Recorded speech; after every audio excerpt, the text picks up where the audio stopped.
até onde quero chegar versus o que estou disposta a fazer ou não fazer para chegar até onde eu determinei que eu quero chegar. Está saindo da maior seguradora do Brasil, indo para a maior operadora do Brasil. Não, mas não era essa a minha intenção.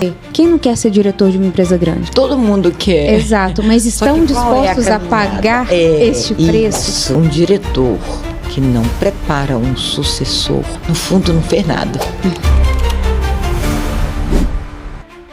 Mas você vai se tornando conhecedora, íntima do assunto e capacitada a discutir um além. A constância e respeitar o tempo. Talvez esse seja um grande erro de gerações mais novas. Antes da gente começar o ByCast, eu quero te falar que a gente acabou de deixar aqui embaixo um link exclusivo para você acessar o raio-x da empresa vendável. O raio-x é uma ferramenta desenvolvida pela Baico e focada em você, empresário de pequeno e médio porte, para descobrir quanto vale a sua empresa, quais são os principais indicadores financeiros, operacionais, de margem que o seu negócio oferece e, claro, se você está no momento mais estratégico de vender a sua empresa ou fazer aí uma estrutura de alavancagem financeira. Então, não perca esse nosso raio-x exclusivo clicando aqui. E bora lá começar mais um episódio do ByCast. E no ar, começando mais um episódio do ByCast, o podcast da Baico, onde falamos de empreendedorismo, gestão, avaliação de empresa e, claro, compra e venda de negócio.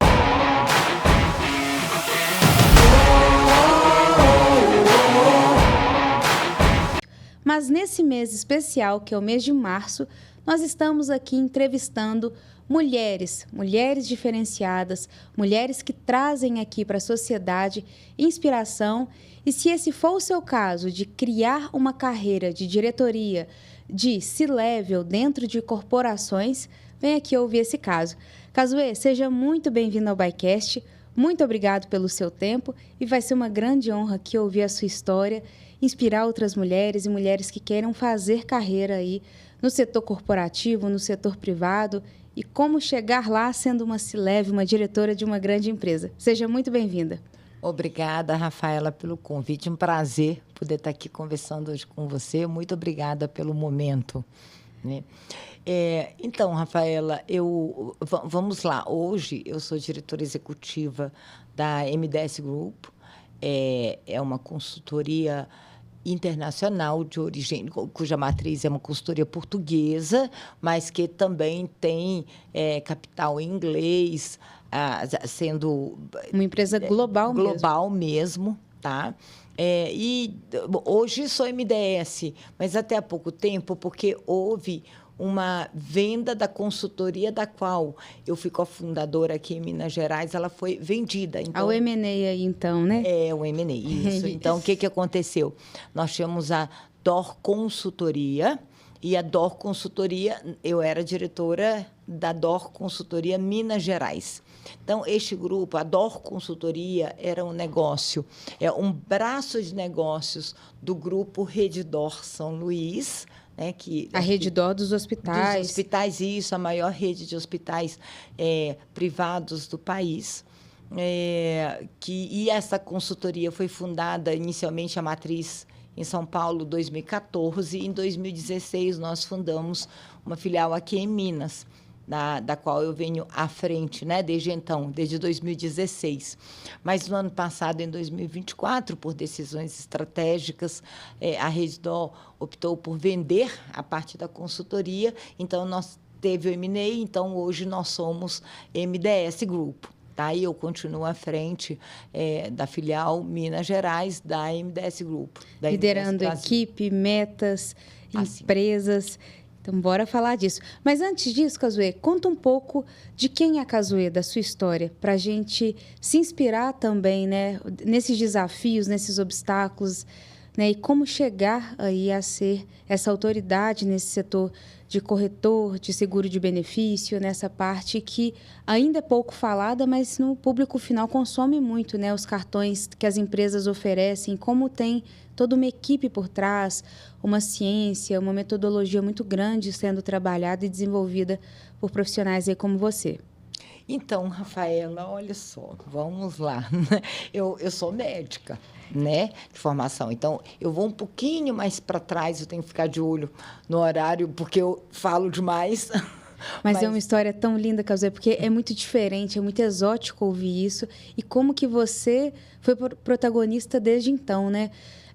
Desde todas as adversidades, eu queria muito que você contasse isso para o pessoal ouvir, para que inspirem também outras mulheres que estavam numa região como essa que você vai contar, que é uma região não tão abençoada como a região sudeste, como a região sul do país, e mesmo assim você foi lá e se dedicou mesmo para o seu sonho para conseguir chegar. E nada é fácil, né? Então, não, nada é fácil. Nada é fácil, Rafaela, mas você sabe que eu acho que tudo é possível, né? Então, vamos lá. Eu tenho 55, vou fazer agora, em breve, 56 anos. Sou Nisei, meus pais são japoneses, né? Tanto pai como mãe, e sou nascida em Manaus. Meus pais são imigrantes japoneses em Manaus, no Amazonas, e eu nasci lá, no interior do Amazonas. No interior do Amazonas? No interior, existia uma comunidade que era conhecida como a colônia japonesa, que era onde se concentravam os imigrantes japoneses. Enfim, mas nasci lá. E quando eu tinha 4 para 5 anos, né, até por uma necessidade de eu começar a estudar, a gente sai dessa zona rural e vai para Manaus. Meu pai, minha mãe, eu e mais um irmão. Eu tenho 2 irmãos, mas na época só tinha um, né? E começo a estudar. Mas vamos lá. Meus pais imigrantes, eles focaram especificamente, puramente com o objetivo de nos educarmos e nos formarmos. Tá? E de nos formarem, né? Então, meus pais trabalhavam de domingo a domingo. Não tinha... Eles eram empreendedores lá? Então, eles começaram como agricultores e depois, quando a gente foi para a cidade, para Manaus, eles foram comerciantes, né? De quitanda. Que legal. Verduras, frutas, tá? O grande objetivo era nos formar bons cidadãos brasileiros.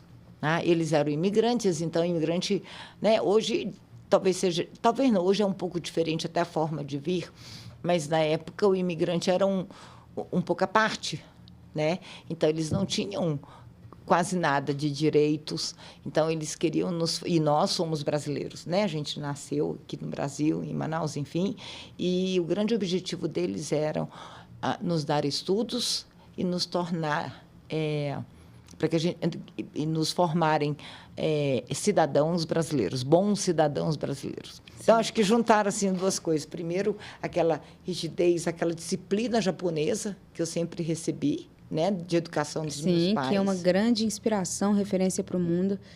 Muito. E para a época, até muito duro, né? Ainda mais com criança. Mas, então, de um lado, toda a disciplina, e do outro, exatamente o ser brasileiro de verdade, né? Então, acho que foi mesclando tudo isso. Bom, vou dar uma pulada. Estudei. E você fez medicina lá então, em Manaus? Eu fiz medicina na Federal do Amazonas, tá? Chama UFAM. Que legal, você Isso. Conseguiu federal por... Nossa, medicina federal? Consegui, Rafaela, e deixa eu lhe falar...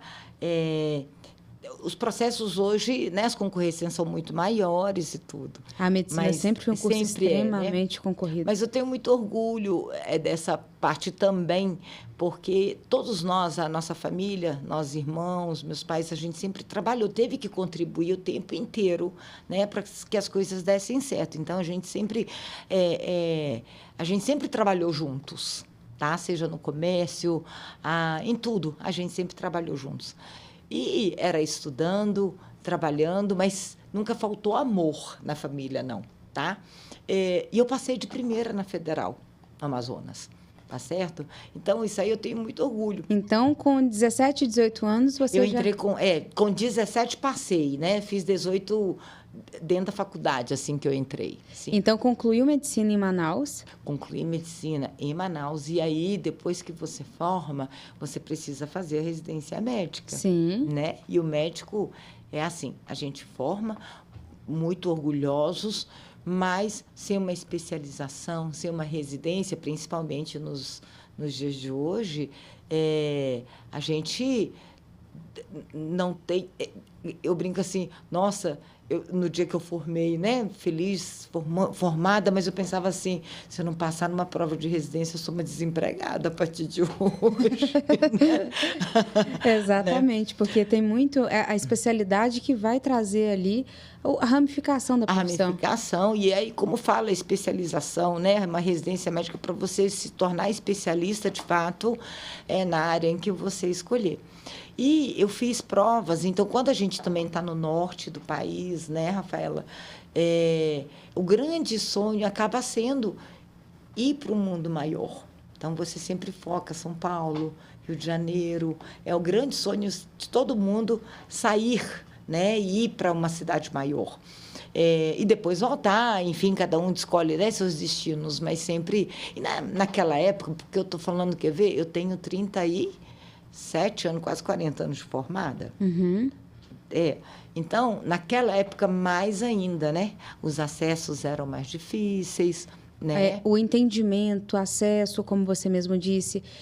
Hoje você quer estudar sobre alguma determinada área, tanto da medicina quanto da gestão, hoje é muito mais fácil, né, do que antes. Você tinha que deslocar, tinha que começar do zero de novo. Isso. E hoje tem essas coisas remotas, né? Que ajudam, sim. Na época não existia celular ainda, né? Mal o telefone, década do quê? De 80 para 90, então? Eu fiz isso, exatamente. Eu cheguei em BH em 93. 93. Né? Então, o celular tinha começado, tá? Mas Sim. não era uma coisa... Tão né, popular como hoje. Não, isso. Ainda existia orelhão. Sim, né? Eu sou dessa época, dos 3 segundos. Isso. Só a gente sabe. Isso. Mas, então, você fez a especialização lá? Ou... Não, formei lá.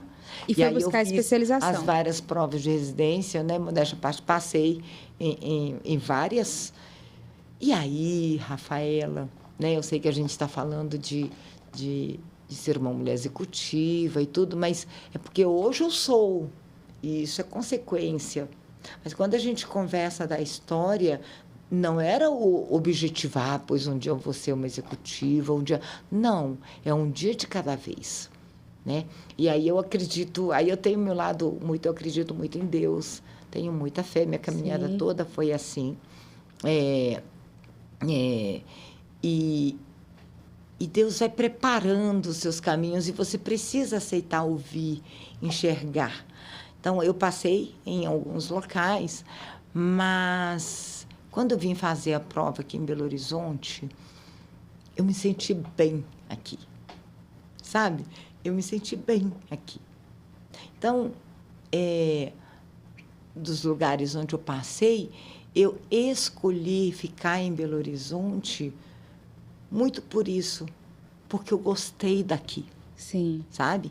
E foi um desafio, porque eu nunca tinha saído de casa, morava, né, com os meus pais, com meus irmãos, minha família, toda a minha família em Manaus. Né, hoje não tenho mais, mas tinha os meus 4 avós, paternos, maternos, né? Todos os meus primos. E a gente era muito unida, a família japonesa era, né, muito coesa. Então, era um desafio, mas eu queria também um desafio. Sofri, mas eu vim, né? Vim sozinha, fui acolhida por uma família de uma colega de faculdade. E enfim, então, vamos lá. Cheguei em Belo Horizonte, fiz a residência, 2 anos em pediatria, no Hospital Universitário São José. Sim. E depois, mas eu queria... eu acho que já é do perfil, né? Eu acho que eu sempre fui mais agressiva. E talvez por você ter tido a experiência de ter vivido o comércio lá atrás, por mais que a medicina estava no seu coração, tinha algo... Não, mas disso eu vou falar daqui a pouco. Tá. Então, um pouquinho mais na frente, essa influência aparece. Uhum. Tá? Essa influência aparece. Naquele momento lá, em 93, aí eu fiz 93, 94, 95, eu terminei a residência de pediatria e queria um pouco mais. Algo mais invasivo, talvez. Uhum. Então, eu fui fazer terapia intensiva. Terapia intensiva ou urgência e emergência? De CTI. De CTI. Então, terminei pediatria e fui fazer CTI infantil. Ah, sim. Tá? Então, fui para Santa Casa, fui Legal. aceita. Uma ramificação bem nichada. É uma subespecialidade, né, da Que pediatria. legal. É. Sim. E naquela época ainda não tinha muitos como tem hoje, tá? Porque hoje tem bastante já, né? Hoje é muito mais moderno, hoje é muito mais evoluído tudo, né? Mas eu fui fazer, então, a residência na Santa Casa de Belo Horizonte. E aí, depois que terminei a residência, fui convidada a continuar na equipe da Santa Casa, e lá eu fiquei 10 anos. Tá? Nesse meio de caminho, Rafaela, aí as coisas começam a acontecer para um outro lado, para esse lado mais administrativo, né? Enquanto eu fazia residência, enquanto eu atuava no CTI, eu tive uma fase quando eu tive um consultório particular em sociedade com uma outra amiga pediatra também, e a gente atuava num consultório que era nosso. E, eventualmente, um dia, então, apareceu um paciente, que aí a criança, né, era o paciente, mas o pai da criança era um superintendente executivo da Bradesco Saúde. Sim. Sabe, né? Que é uma das maiores seguradoras aí da América Latina até, Exatamente, né? Se a gente for sim. pensar, né? Na época, no Brasil, ele era a maior operadora, seguradora de saúde. E fui acompanhando o filho dele, ele tinha um problema bem específico até. E eu sempre fui muito falante, eu sempre tive muita necessidade de explicar tudo muito certinho, de confirmar se ele tinha entendido, se o pai tinha entendido, se ia fazer certo. Eu tinha essa coisa, até tenho assim até hoje. E aí, um dia, em uma das consultas, já passado alguns meses, este pai me perguntou: doutora, a senhora não pensa assim de trabalhar numa parte mais administrativa da saúde? Eu nem sabia o que era, Rafael. Isso na década de 90, anos Isso, 2000? 96, mais ou menos, 96. tá? 96, 97. Certo. Tá? Isso, 1996, 97. E aí eu falei, Administrativa, Bradesco, o que seria administrativo? O que seria, sim. Não, doutora, olha só. Aí ele me explicou, né, como é que era, o que era, né, o que o médico tinha de função dentro de uma seguradora de saúde, né? Que seria o que hoje tudo chama plano de saúde, né? Enfim, mas hoje uma seguradora de saúde. Até depois de 2000, quando a Agência Nacional de Saúde estabeleceu uma equiparação de todas as regras para todas as operadoras, seguradoras, né? Acaba que todo mundo chama de plano de saúde, mas seguradora é seguradora, operadora é operadora, cooperativa é cooperativa, né? São coisas diferentes, apesar de todos serem regidos por uma mesma norma. E aí ele me explicou, assim, meio overview. E aí eu falei, eu não conheço, nunca, né? Não, porque eu vejo o seu perfil, doutora. Seu perfil ia dar muito certo. Eu conheço o perfil que dá, e ficou falando. Aí ele falou assim, deixa eu marcar uma entrevista, porque nós precisamos de um médico com seu perfil lá, então, enfim. Eu falei, eu posso fazer entrevista, mas... E aí ele realmente marcou, e veio, então, um superintendente da matriz na Bradesco, lá do Rio de Janeiro, tá? Que trabalha com a chamada gestão de rede, que é exatamente você entrar negociando e acompanhando médicos, clínicas... Credenciando médicos. Credenciando e administrando aquele relacionamento. Certo. Tá certo? Por exemplo, eu como usuária do plano, eu vou fazer uma consulta em algum desses, e aí é dentro dessa rede credenciada, e você tem sempre que ficar monitorando a demanda do seu credenciado com a sua rede credenciada, se ela atende. Também. É porque é um trabalho bem amplo, e claro que a equipe para isso é muito grande. Quando fala de uma Bradesco, ou seja, da Sul América ou da Mil, das grandes operadoras, das grandes seguradoras com atuação nacional, existem equipes centralizadas, as grandes equipes em São Paulo, no Rio de Janeiro, porque existem os setores, tá? Mas aqui na ponta, em todas as pontas onde tem filial, o que acontece? Veja bem, vamos lá. Preciso de aumentar, credenciar mais um cardiologista na rede credenciada, ou uma clínica, ou um laboratório. Primeiro, precisa de uma negociação de custo, quanto que é a tabela para pagar, qual que é o prazo para cobrar, qual que é a regra, né? Você precisa de uma negociação. Então, eu tinha que assumir esse papel de negociar, tá? Feito isso, ele aceitou, deu tudo certo, então começa um processo administrativo, burocrático para ele ser credenciado, cadastrado e tal, tem que ir para fazer isso. Depois disso, Rafaela, começam as operações. Então, vamos lá, Rafaela, uma cliente da Bradesco Saúde, vai fazendo as consultas na rede credenciada, faz exame, faz tudo. E aí, aquelas clínicas, os hospitais, os médicos têm que mandar conta para a seguradora para receber o pagamento. Então, tudo isso você diminui. Não é que você faça tudo isso. Mas a logística do modelo de negócio é essa. Uma logística é. Aí, às vezes, teve uma glosa, ou pagou a menos, ou atrasou. Aquele prestador, ele vai vir discutir com você, que é, entre aspas, a dona da filial, por exemplo. Perfeito. Né? Isso estou falando em âmbito de seguradora. Mas assim foi. E sim, aí eu passei por uma entrevista. E aí, nesta conversa, e eu tenho esse lado também de ser muito sincera demais, né? Mas eu fui muito sincera para falar, olha, doutor, eu não conheço nada. Eu vim para a entrevista, tenho interesse, até porque eu queria entender, né? O seu fulano é meu paciente, o filho dele é meu paciente, ele achou que eu tinha perfil, mas eu, na verdade, não entendo nada. Agora, eu aprendo rápido as coisas, eu falei. Né? E eu sou mesmo, né? Eu aprendo rápido as coisas. Se eu entender, se o senhor me ensinar, se tiver gente para me ensinar o que é que eu tenho que fazer, eu sou rápido. Ele virou para mim, ficou olhando, ele falou assim, você mesmo, então, que nós vamos querer. Porque eu não estou preocupado se você sabe ou não sabe. Eu preciso de alguém que queira entender o que é importante, o que é que tem que ser feito e aprenda, mas que venha com um olhar de contribuir mais, de ter novas ideias, de como fazer. E eu quero pessoas assim.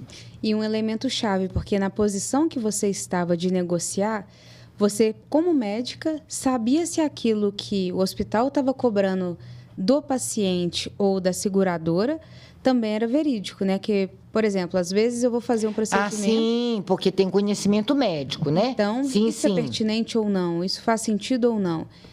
Faz sentido, mas hoje até isso faz mais sentido, talvez hoje, nessa parte da consultoria, tá? Mas vamos lá. Mas faz sentido sim, claro. Mas naquela época, Rafaela, nós estamos falando de 97, 98 agora, as coisas não eram automatizadas como hoje, tá certo, né? Os relatórios, muitos tinham que ir de fax. Uhum. As comprovações ainda eram feitas, muitas vezes, de forma presencial. Às vezes, o médico, para evitar fraude, essas coisas que, infelizmente, né, no nosso meio existe, tá? Né? Infelizmente. Infelizmente. Isso aí me dói, porque, né, na área médica não deveria ter, mas infelizmente acontece. Então, às vezes, um doutor está pedindo 3 tipos de procedimento, por exemplo, e a auditoria, a parte que libera, de achar que tem uma coisa errada, que o relatório não está batendo, ou o exame comprobatório não está batendo.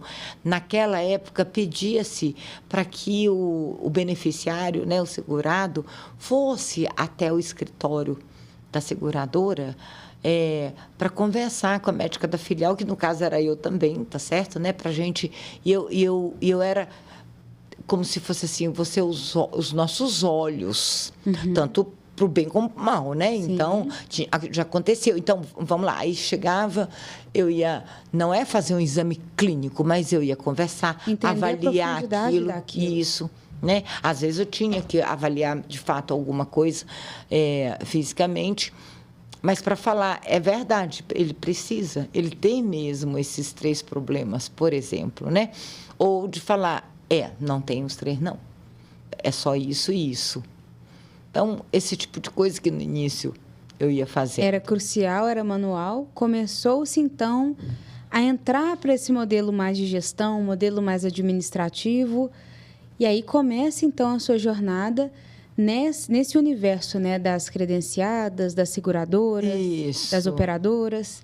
E aí, eu sou muito irrequieta, então acaba que eu via as coisas, eu tinha outras ideias, pensava, nossa, mas e se a gente estabelecesse tal coisa, né? Então, ia ampliando os raciocínios nas atuações, sem me estreitar ou sem me resumir a fazer só aquilo que foi mandado. Então, se eu enxergava outras coisas, ora, se eu sou os olhos da matriz, eu devo ter que estar vendo um todo, oportunidades, tá certo? Então, até as questões de auditoria de contas, nós fomos, a filial Minas, na época da Bradesco Saúde, foi uma das primeiras a estabelecer a chamada auditoria de contas, então, contratação de uma equipe para poder fazer essa auditoria de conta mesmo hospitalar, né? Porque já não onde os braços da própria seguradora não alcançavam.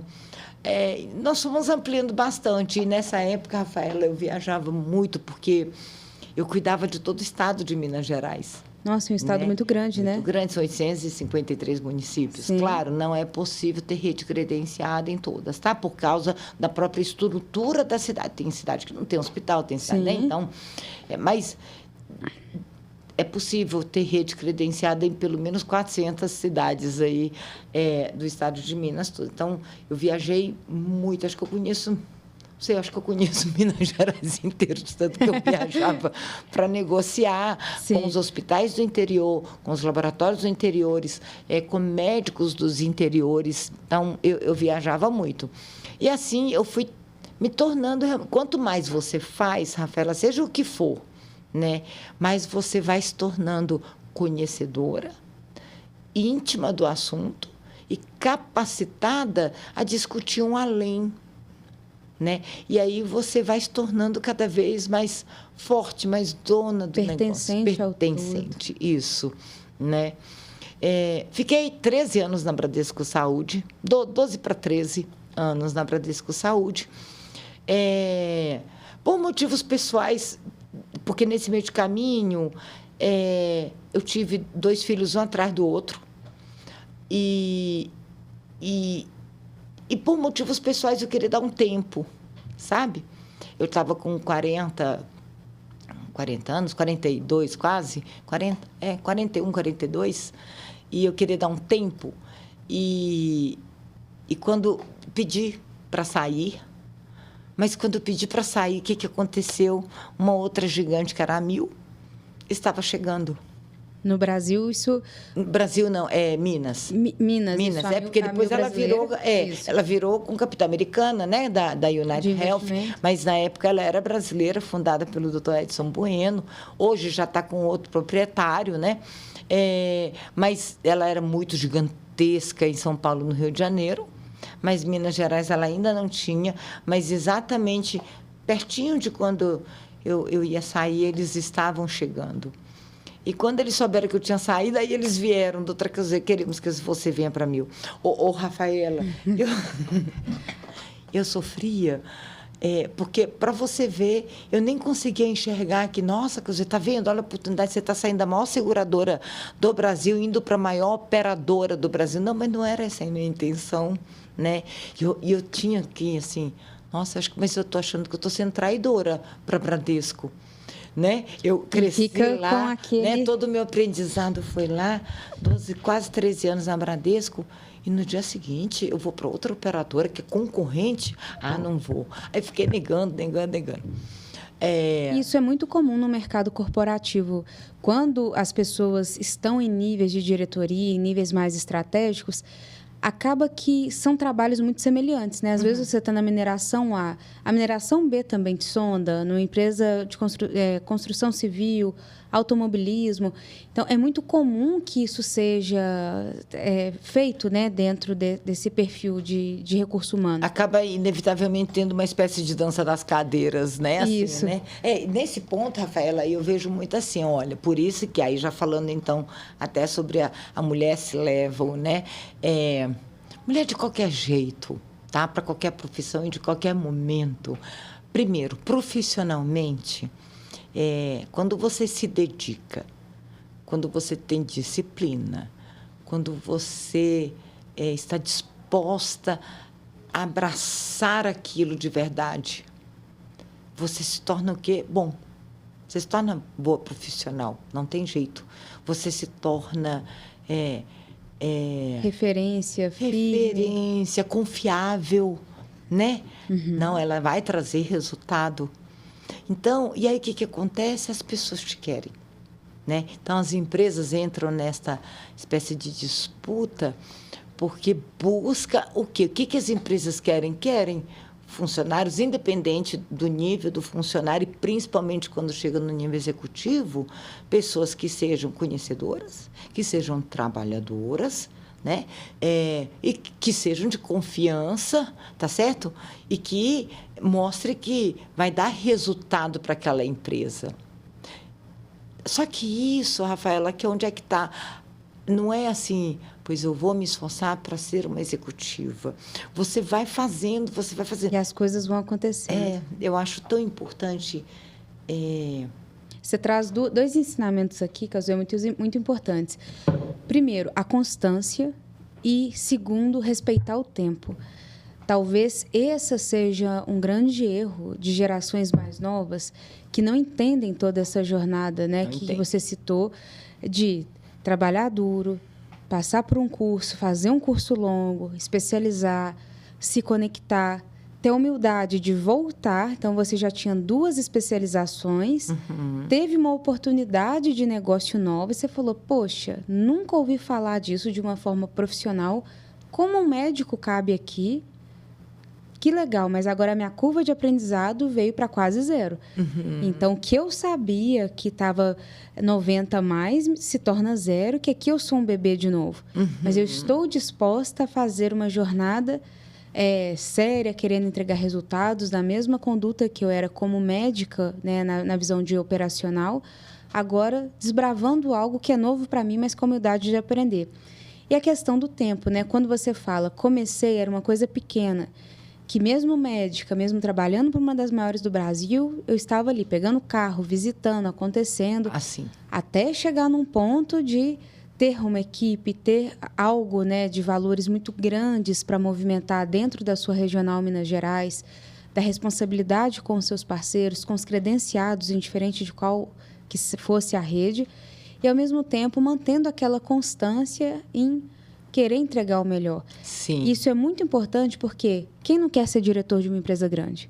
Todo mundo quer. Exato, mas estão dispostos a pagar este preço? Isso. Noite sem dormir, aprender do zero. Isso. A pressão, porque são resultados. Tem resultado para você entregar. Para tudo, né? Redução, resultado. Então, tudo é um contexto de números, expectativa com seus colaboradores que estavam abaixo de você. Sim. Né? Gerando expectativa. Então, é todo um contexto sendo administrado simultaneamente que as pessoas não veem. As pessoas romantizam muito um empreendedor, um cargo de C-level, uma pessoa que chega a um cargo político alto, mas e o preço? E eu acho que é sobre isso também que a gente quer ouvir. Essa visão, assim, na realidade, o que você abre mão para ter chegado, né? Para ter conquistado hoje em uma empresa global, que é até maior do que essas outras que você citou. Agora a gente fala de uma empresa que está numa dimensão maior. E as responsabilidades acompanham, né, essas dimensões. E é muito isso que a gente também quer trazer. Então, tem espaço? Sim. É fácil? Não. Mas tem como conciliar a maternidade, sonhos e também uma vida, né, que responda o seu sucesso, que mesmo individual, mas é um tipo de sucesso muito admirável. E é disso também que a gente pode trazer aqui para compartilhar. Então, eu sempre, na verdade não é sempre, acho que nunca, né? Eu nunca fui educada pela minha família, pelos meus pais, falando, homem tem que ser assim, mulher tem que ser assado. Éramos juntos, então todos, não é que eram iguais, até porque não são, mas não era assim, você não precisa fazer isso porque é mulher, ou você precisa fazer isso só porque é mulher. Não. Mas não é japonês, né? Japonês, a mentalidade está 100 anos na nossa frente. Existem, assim... A gente é muito isso. Homem varrendo, lá tudo é igual. Tipo, os serviços são iguais. São, mas sempre também foi claro de que eu, mulher, eu tinha coisas que só a mulher sabia fazer, que era da mulher, né? Que é ter um cuidado. Ô, Rafaela, eu lavo, passo, cozinho, sei fazer tudo, tudo, e faço bem, tá? E trabalho como executiva, já fui, né, de CTI muito tempo, e assim, só lembrando que durante um bom tempo, quando eu estava já na Bradesco Saúde, eu continuei no CTI, tá? Então, até 2006. Eu saí do CTI quando meu filho mais velho, que está fazendo aí, está com 18 anos, nasceu, porque aí eu tive que fazer uma opção, que aí entra neste assunto. Por que, Cazuê, que você teve que fazer uma opção? Porque eu acho que a vida é feita de opções. Então, veja bem, se eu decidir ter filho, da mesma forma que eu quero ser excelente médica, que eu fui, né, excelente médica, que eu estava ali sendo uma excelente executiva da seguradora, eu tinha que ser no mesmo nível excelente mãe. Isso era uma cobrança minha comigo mesma, né? Sim, tá? O pessoal e o profissional, eles são idênticos, e as pessoas acham, não, profissionalmente eu sou assim, pessoalmente não, gente. A gente entrega, é o rapport das coisas que a gente faz no âmbito pessoal e profissional. E eu entendo que nem sempre seja possível, Rafaela, mas eu entendo que nem sempre seja possível, mas eu acho que é possível, sabe? Então, vão ter épocas que talvez o profissional ele esteja um pouco mais latente, mais carente, ele precisa de uma dedicação a mais. Mas não quer dizer que aqui foi abandonado ou que a entrega não vai ser a mesma, e vice-versa. Nem pode, vão né? ter fases da família, do crescimento dos seus filhos, que ali vai ter um percentual a mais de dedicação de tempo, e temos que saber até onde que eu quero chegar. Até onde quero chegar versus o que estou disposta a fazer ou não fazer para chegar até onde eu determinei que eu quero chegar. Ah, mas olha só, Cazuê, se você fizer isso, você não vai chegar no topo. Ok, então estou decidindo que eu não vou batalhar para chegar no topo, não vou ser a presidente da... E o topo é o quê também, né? O topo é tão relativo. Isso. E aí o meu topo é estar a sua executiva. Igual, por exemplo, eu tive a oportunidade de ser a diretora da Bradesco em São Paulo. Olha que maravilhoso. Sim. Para a carreira, para os holofotes. Se eu tivesse ido, talvez eu estivesse num patamar muito maior do que hoje. Mas não, eu agradeci muito. Mas não, sabe por quê? Porque eu tenho um filho para criar, ou para cuidar. Já tinha os dois, tá? Eram bem pequenos, bem bebês, que é um ano só de diferença um do outro, 1 ano e 3 meses. E eu fiz uma opção, eu sou mãe. Sim. Eu sou esposa, Sim. eu sou dona de casa, Sim. tá certo, né? Estou aqui na Bradesco, estou aqui crescendo e sou grata por isso e não sei nem até onde que eu vou conseguir crescer, mas se ainda assim lhe servir, estou aqui. Mas eu não posso ir para São Paulo, por mais era super bom eu ir, né? Isso é muito importante, Cazuê, porque tem muito a ver com o que a gente fala, né? Quando a gente avalia uma empresa, a gente fala, é tão íntimo essa resposta, que às vezes a sua empresa vale 2 milhões de reais e às vezes a sua vale 200. Este daqui, ele já fala, nossa, eu consegui criar algo que vale 2 milhões, estou pronto para ir embora, ótimo, vou pôr meu negócio à venda. E às vezes esse de 200 fala, não, o mínimo que eu queria era X. Aí você fala, poxa, como que é pessoal? E ambos estão certos. Ambos sabem as batalhas que vão vir e os ônus que vão colher também, junto com aquela decisão que vai ser proporcionada por bônus também nessa proporção. E quando você fala isso, mostra talvez mais um choque de realidade que a gente precisa ter. É íntimo, né? Eu cheguei aqui, estou satisfeita. Mas isso não me tira o mérito de poder ter ido para São Paulo, que é uma praça maior, ter ido para um Brasil, que uma... Sim. Por que não? Porque você já está em um lugar que responde tudo. Rafaela, sim, e vamos lá, então, né? Lembra que eu falei, eu vou falar do que influenciou, eu vim de família comerciante, de eu ter, né? Então, quando eu estava na AMIL, eu, numa discussão com os outros diretores de São Paulo, de tudo, nos planejamentos estratégicos, né? Eu colocando as minhas posições, vendo o mercado e tal. E aí o vice-presidente perguntou, Zoe, perguntar uma coisa. Você é formada em quê? Aí eu falei, ué, eu sou médica. Não. Médica eu sei que você é, mas além da medicina, em que mais que você formou? Aí eu falei assim, você está perguntando se eu fiz alguma faculdade na área de gestão, essas coisas? Ele falou, é isso. Eu falei, não fiz. Eu acho que eu fiz... Aí eu, na hora, pensei assim, veio um negócio, eu falei, eu fiz a formação da gestão da batata doce. A gestão da batata doce? O que é a gestão da batata doce? Quem sabe eu não vou escrever um livro que eu falo assim, até o momento eu só tenho o nome do livro que vai chamar Gestão da Batata Doce, mas eu não tenho nenhum rascunho ainda.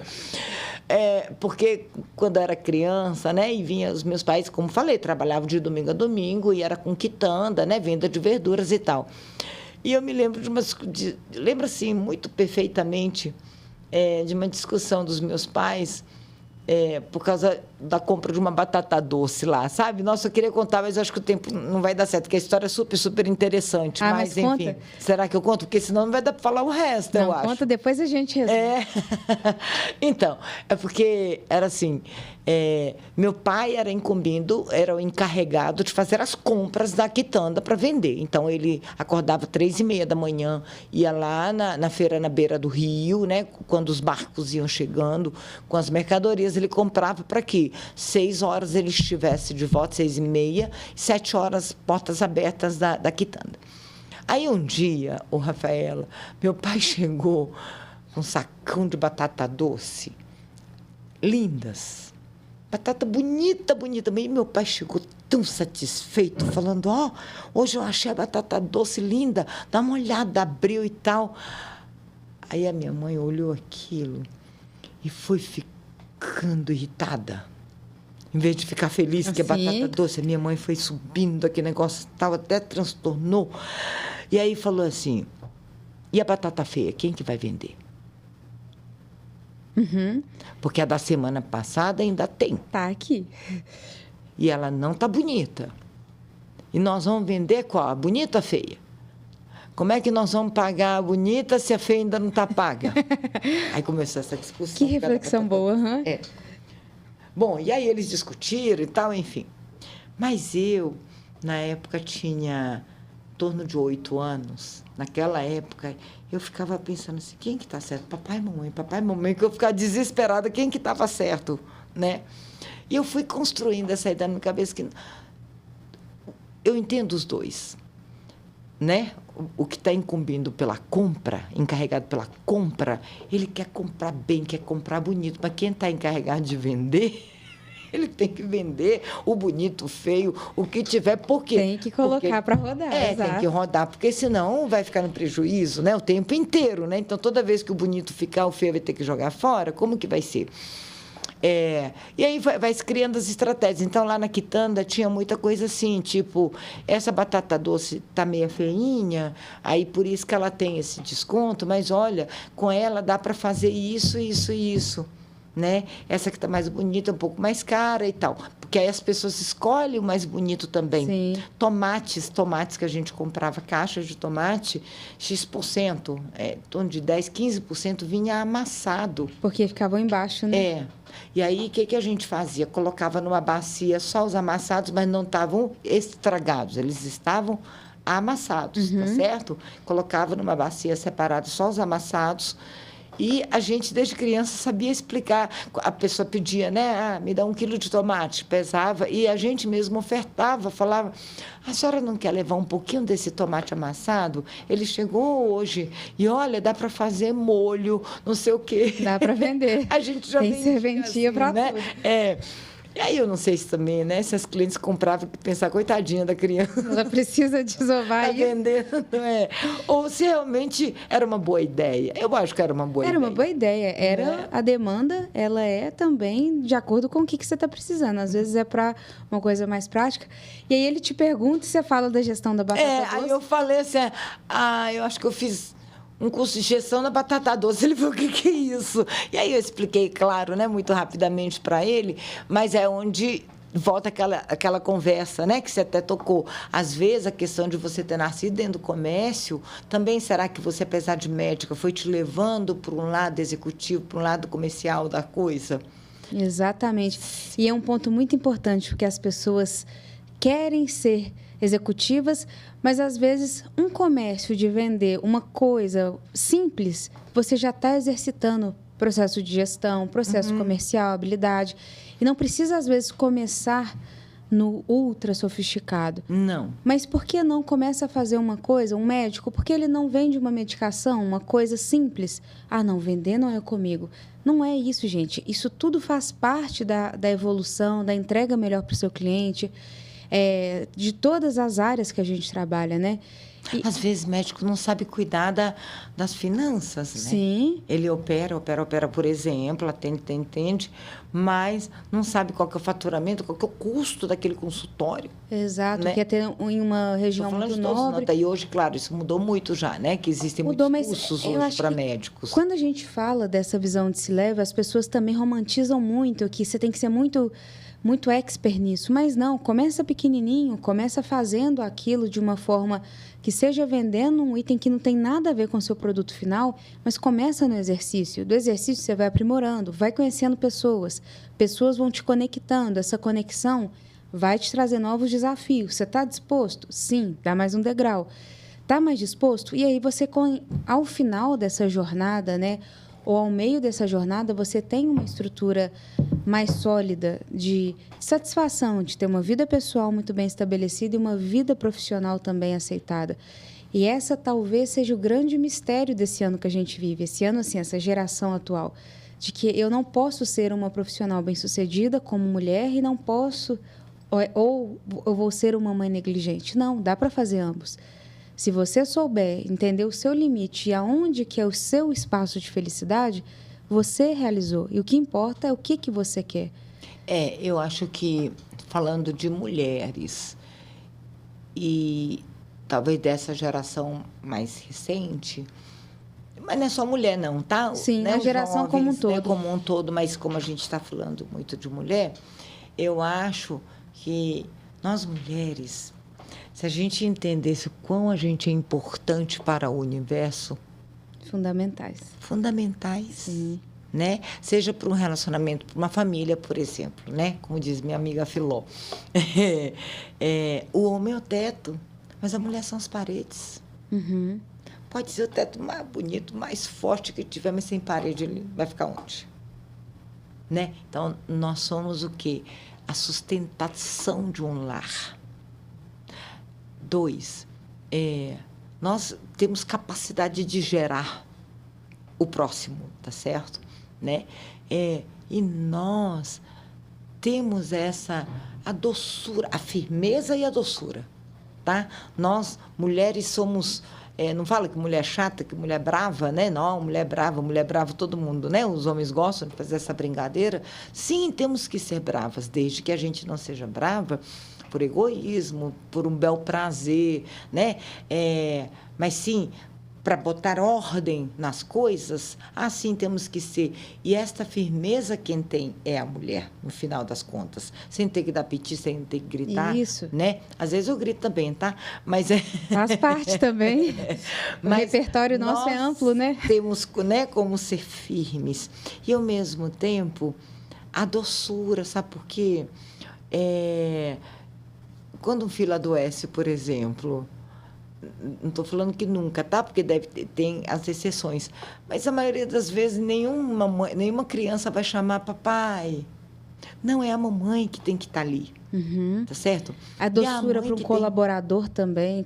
Isso, aí agora vamos transferir para os colaboradores. Eu sempre fico assim, a vida inteira tive equipes, porque até mesmo dentro de um CTI, a equipe é do hospital, mas é você que comanda dentro de um CTI, né? A equipe de enfermagem, a equipe de fisioterapeuta que está lá, o plantonista, o médico é o dono daquele plantão e você é responsável pelas coisas. Então, você comanda a equipe, inevitavelmente.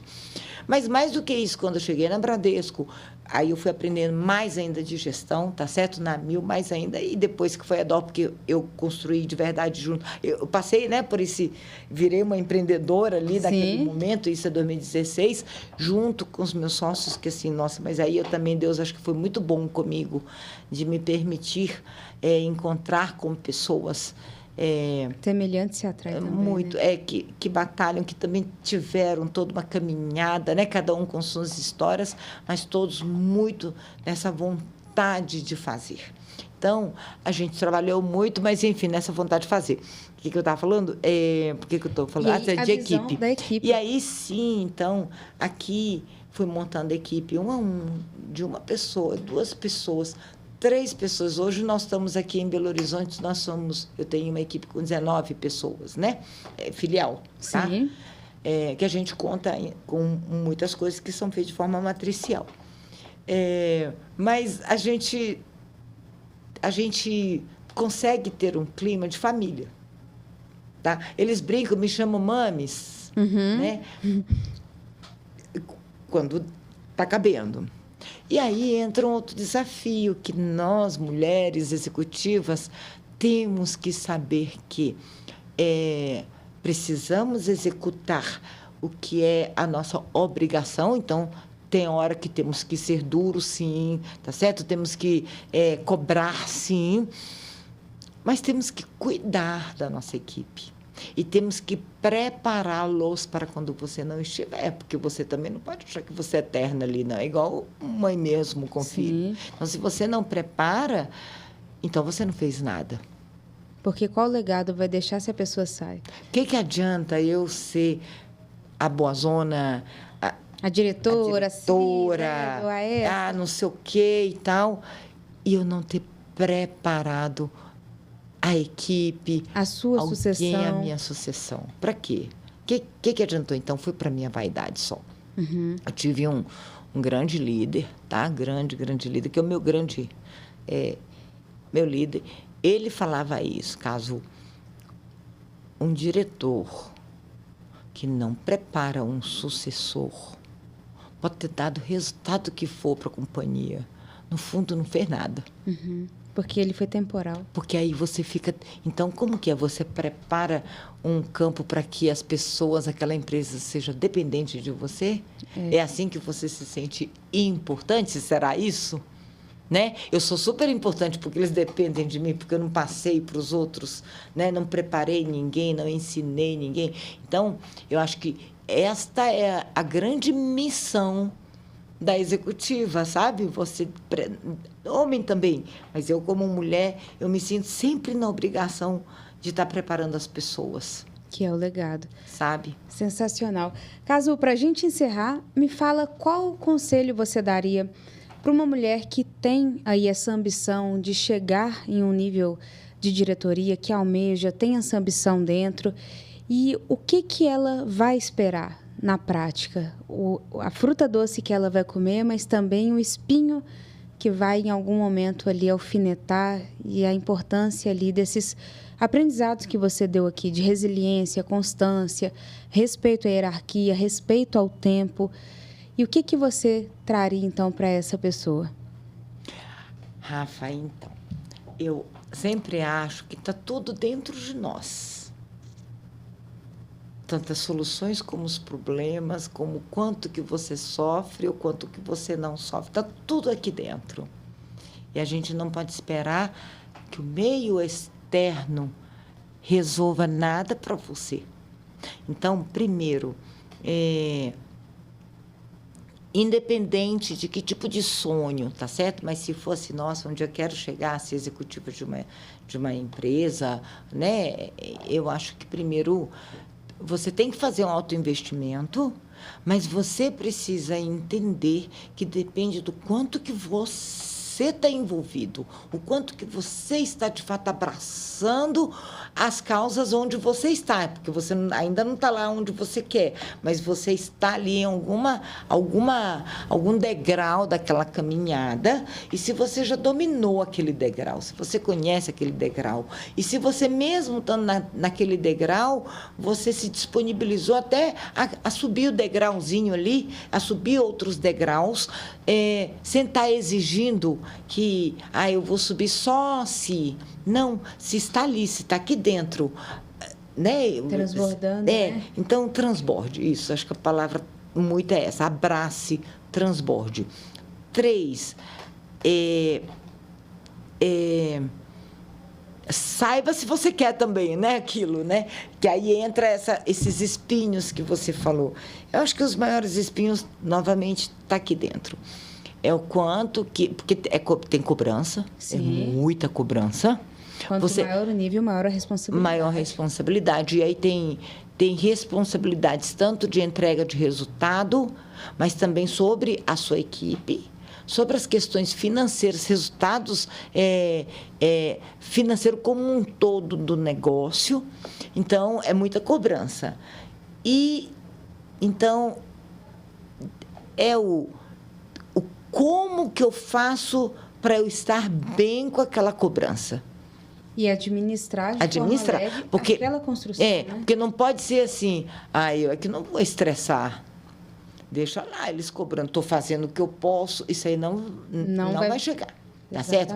Agora também não vai dar para ser. mais que esperado para chegar num nível desse. Não é? Exato. Mas aí também não vai dar para ser. Eu não durmo, eu não como, eu não consigo, porque eu sou uma pessoa extremamente que tem que entregar, está entregando, mas a pessoa está se matando, está se consumindo muito. Então, por isso que eu falo assim, no final está tudo aqui dentro. Uhum. O como que eu lido com tudo isso. O como que eu quero lidar com tudo isso. Que percepção linda. Né? Eu tenho um filho.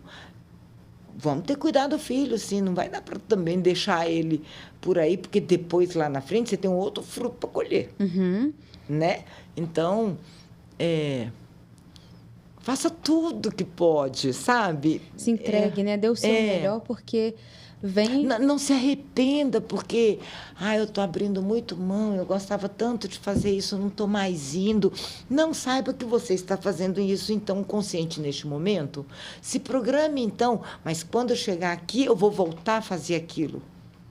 Exatamente, porque vai ser sempre um ciclo, né, de demandas, um ciclo mesmo, só que se você transborda, como você disse, se você entrega o seu melhor que está dentro do seu coração, vai fluir de alguma forma. Vai fluir. E eu falo sempre assim para as mulheres, para as meninas da minha equipe, falo para todo mundo. Nós, mulheres, nós não somos obrigadas a nascer bonita, porque isso não depende da gente. Tá certo? Sim. Mas nós somos obrigadas, sim, a cuidar do coração da gente, do humor da gente. E estarmos bem. Né? Nós temos que ser, sim, temos que nos cuidar. Eu acho que a gente tem que trabalhar para a gente ser pessoas alegres, sabe? Mulher bem-humorada vai longe. Todo mundo quer a companhia da mulher bem-humorada. Que é o reflexo, né? A gente seja emana no aquilo hospital, que a gente faz. Seja como executiva, seja como qualquer coisa. Então, eu sempre falo isso assim, cuide para ser bem-humorada, cuide para sorrir, cuide porque, né? Para ser educada. E para dar certo, porque é um plantio, é uma jornada longa, mas que a colheita ela vai acontecer. Depende muito também daquilo que você fez.